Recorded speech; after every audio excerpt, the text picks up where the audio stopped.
আসসালামু আলাইকুম প্রিয় বন্ধুরা, আমরা ঘুরতে আসছিলাম মানাস ন্যাশনাল পার্কে। মানাস ন্যাশনাল পার্কের সামনে সুন্দর একটি চা বাগান, ফাতেমাবাদ টি স্টেট। এখানে আমরা কিছু সময় অতিবাহিত করলাম আমাদের পরিবারবর্গ নিয়ে। মানাস রাষ্ট্রীয় উদ্যানের কিছু তথ্য আজকে আপনাদেরকে জানাবো। ভিডিওটি পুরো দেখবেন বলে আশা রাখছি। মানাস ন্যাশনাল পার্ক বা মানাস রাষ্ট্রীয় উদ্যানটি ভারতবর্ষের আসাম রাজ্যে অবস্থিত। আসাম রাজ্যের কয়েকটি রাষ্ট্রীয় উদ্যানের মধ্যে এই মানাস রাষ্ট্রীয় উদ্যানটি অন্যতম একটি রাষ্ট্রীয় উদ্যান।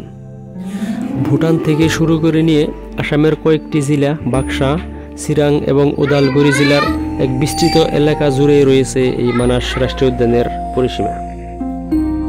এই উদ্যানটি 1990 সালে রাষ্ট্রীয় উদ্যানের মর্যাদা লাভ করেন। 1973 সালে এখানে ব্যাঘ্র প্রকল্প মানে টাইগার প্রজেক্ট শুরু হয়। 1985 সালে মানাসকে ইউনেস্কো থেকে বিশ্ব ঐতিহ্যবাহী স্থান হিসেবে ঘোষণা করা হয়। মানাস রাষ্ট্রীয় উদ্যানটি 500 বর্গ কিলোমিটার এলাকা জুড়ে বিস্তৃত রয়েছে।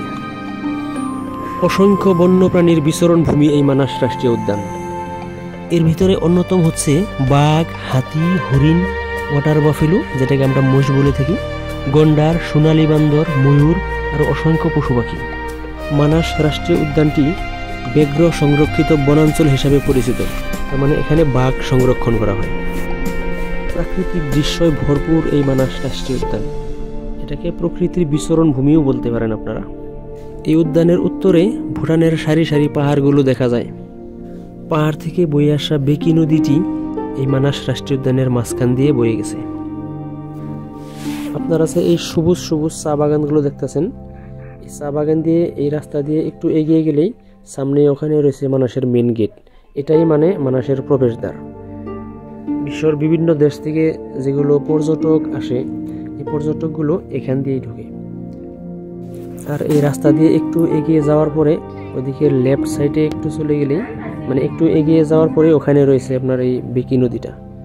ভুটানের পাহাড় থেকে যে নদীটা বয়ে এসেছে বেকি নদী, ওই নদীটা ওইখান মানে মানাসের মাঝখান দিয়ে বয়ে এসে এখান দিয়ে গিয়ে আমাদের ওই ব্রহ্মপুত্র নদীতে পড়েছে।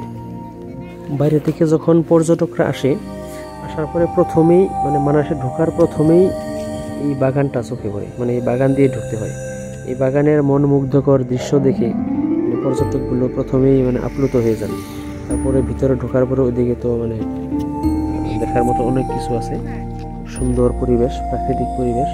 আপনারা যদি কখনো আসেন তো এখানে আসলে সুন্দর জায়গাগুলো উপভোগ করতে পারবেন, সুন্দর সুন্দর জায়গাগুলো ঘুরে দেখতে পারবেন।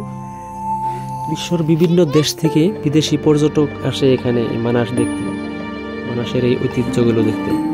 তো যাওয়া বছর 2 জন বিদেশি পর্যটক এসেছিল বাংলাদেশ থেকে। ওরা আমাদের বাড়িতে মেহমান হয়েছিল।